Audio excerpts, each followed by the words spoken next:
There are all kinds of, I guess what I'd call soft markers of growing older. Your bat mitzvah. Every time you jump up an age category on an online form.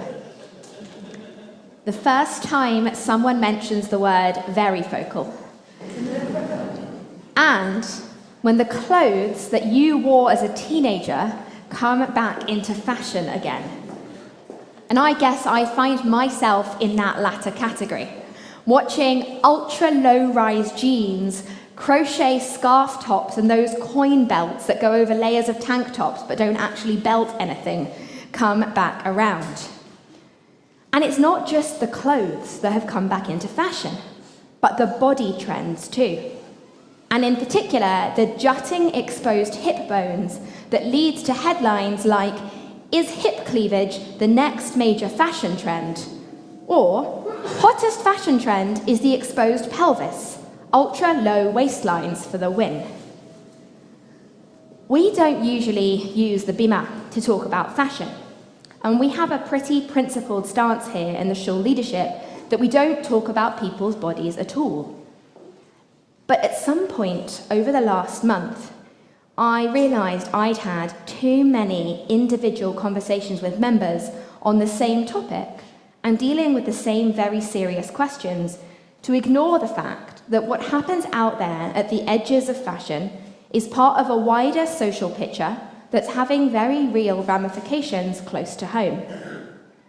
It's not just our teenagers who are facing the pressures of unforgiving and exposing clothes that are designed to suit a very particular and very narrow image of an acceptable body.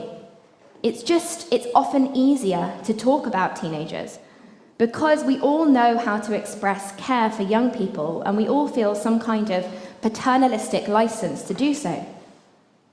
My conversations have not been about teenagers. They've been with adults about how difficult it is to live in an adult body in 2025. We are at the end of what observers have called the body positivity era. Bodies have always been part of fashion trends, from the 18th and 19th century when curves were seen to be a sign of wealth, to Twiggy in the 1960s and Kate Moss in the 1990s. For the past decade or so, there was a very serious reckoning with the role that images of beauty played in people's emotional and physical health. A reckoning with what we call diet culture, and a whole industry built on plans that promise everything, trade on low self-esteem, make money out of people's insecurities, deliver in the short term, and fail in the long term, and thus ultimately profit from creating an endless culture of dissatisfaction. Over the last decade, the big brands collapsed. Weight Watchers rebranded and then went bankrupt. And for a while, I noticed people reflecting on how grateful they were that they and their children were growing up with a different vocabulary, seeing diverse models in adverts, and being able to purchase collections of clothing made for different body sizes and even accessible clothing for those with disabilities. But fashion isn't just about clothes. It's about the cultural zeitgeist. It becomes a place where wider political conversations and economic trends are projected.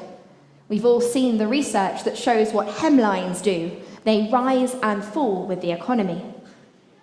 As a recent New York Times article commented, alongside the global war on wokeness, as it called it, its fashion expression, including diversity of size, is under pressure. A retreat to the most conservative and traditional approach of showcasing clothes on the catwalk means a retreat to old-fashioned stereotypes of beauty.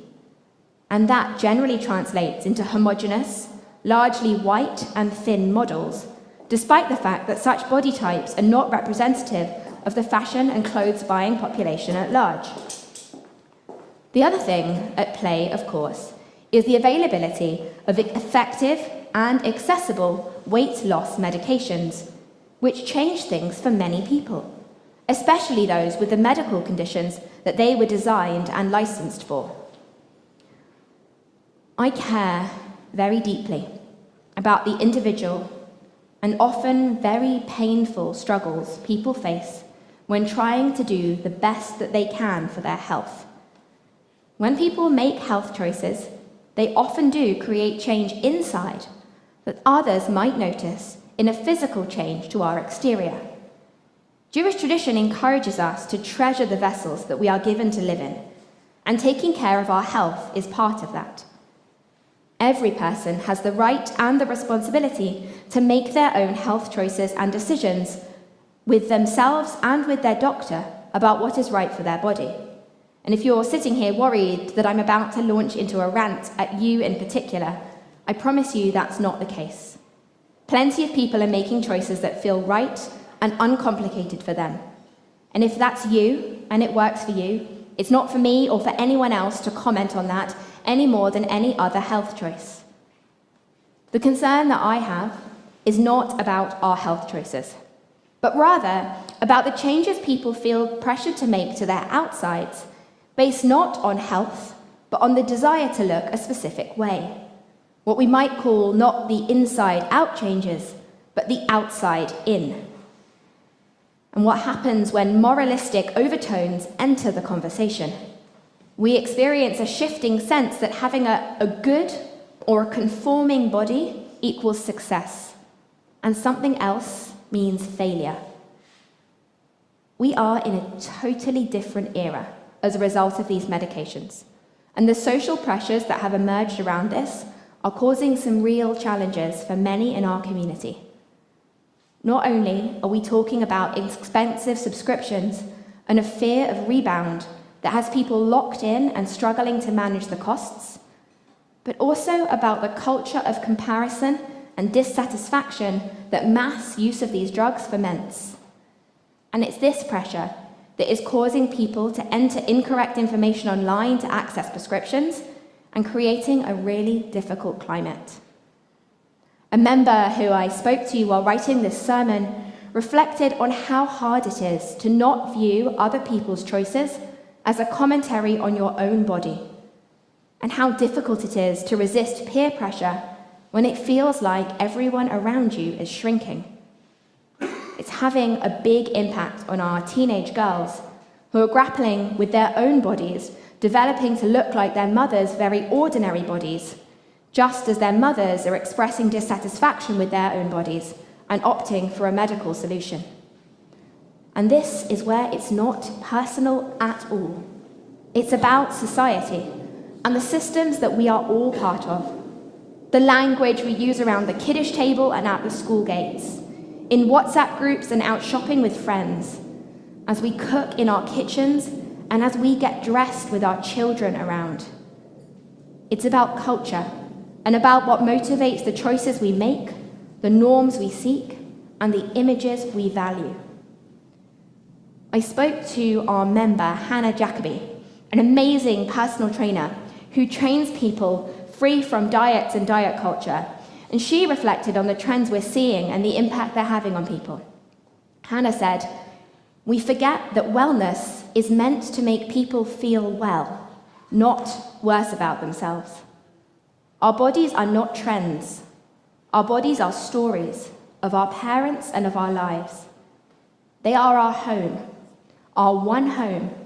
And if we spend our lives at war with the body we call home, we are at risk of ruining its foundations entirely.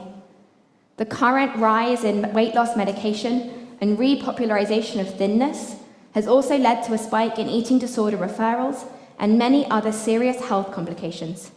But it also speaks to a larger societal problem, one that seeks to keep people, mainly women, small and conforming." Hannah said, "Food and exercise have no moral value. They don't have the ability to make us a good or a bad person. They are vehicles to help us live our lives bigger and better." She said, "My clients train with me not to spend hours punishing themselves for eating a Jaffa cake, but instead so that they can run after their grandchildren into their 90s or climb the stairs unaided. These are the things that make our lives richer." Hannah made me reflect on the fact that of all the funerals and memorials and shivers I've had the privilege to be a part of, I've never heard anyone say, I loved him because he was thin. Or, I didn't want to go swimming with my mum because of her cellulite. But those are the feelings that have the power to dictate people's daily choices about where they allow their body to take them and how worthy and how loved they feel. In the Torah we read today, the creation stories and our foundational narrative, we're reminded that humans are created in God's image. In her book, Every Body Beloved, Rabbi Mina Bromberg reminds us that from the deepest mythic roots flows the assurance of our birthright. Every single one of us is of immeasurable and unconditional worth. Each of us is unique. Our humanity is not something we have to earn. We are called to be partners with God in the ongoing work of creation, and we are all deserving of basic respect and care. On the day that humans are created, God doesn't look at creation and say, "It's good," which is what is said for all the other days, but rather chooses to describe creation as tov me'od, very good. Noticeably, it doesn't say humans who look a specific way are good, or humans who meet a particular societal standard are good, or humans with bodies that behave as they want them to are good. It just says humans were created in God's image, and it was very good. Life writes stories across our physical forms, and many of those we're not in the driving seat for. "You're looking great. Ozempic?" someone asked at Kiddush. "No," the person replied. "My husband has terminal cancer." Focusing on how bodies look through the lens of their conformity to size and aesthetic standards flattens our human experience, and it causes all kind of unnecessary harm, and it happens right here in this building. It's hard enough for people to get themselves out of the house and into public space without the sometimes crippling fear that comes with our own consciousness of our physical forms. Feels to me that as we embark on this new cycle of Torah, we could all do with the reminder that all bodies are good bodies. Bodies withered by metastasis, bodies swollen from life-sustaining steroids, bodies that change as they grow life, bodies that ebb and flow in the quest to become a parent, bodies hollowed by loss, bodies forgotten in times of stress, bodies that we learn to love again in recovery, bodies that shrink with the gift of age, bodies that stretch in the awkwardness of adolescence, bodies that don't move the way they used to, bodies that carry the signatures of those who came before us and gave us their genes, and bodies that remind us of people we'd rather not be reminded of. Unruly bodies, human bodies, all created in the image of God, and all challenging us to see blessing in the potential they gift the person who travels through life in their shell. When we set boundaries at shul, and some of you will know the clergy can be quite militant at shutting down body or diet-centric conversations when they occur, we're doing so because we're so acutely aware that appearance is a terrible measure of anything, but an extremely present force in social life. As we gather together to eat at Kiddush, we eat with people who may be having their only meal of the day, alongside those for whom allowing themselves a pastry is a milestone in their eating disorder recovery, alongside people who are grappling with all kinds of illnesses and restrictions. And so we set a boundary that keeps everyone in. We just don't talk about food and bodies here. In the clergy offices, because you're looking for pastoral support? Absolutely. With your friends, when they and you consent to share? For sure. But at Kiddush, over a cake at Betty's or to cover our supper, can we pick a more interesting and a more inclusive conversation? And here in Shul, let's sanctify together. Blessed are you, Adonai, our God, who forms the human body with wisdom and creates within it a miraculous combination of organs and arteries, tissues and sinews. It is known before your throne of glory that if one of these were open where it should be closed, or closed where it should be open, we would not be able to stand before you or offer our praises. Blessed are you, Adonai, creator of embodied miracles. Shabbat shalom.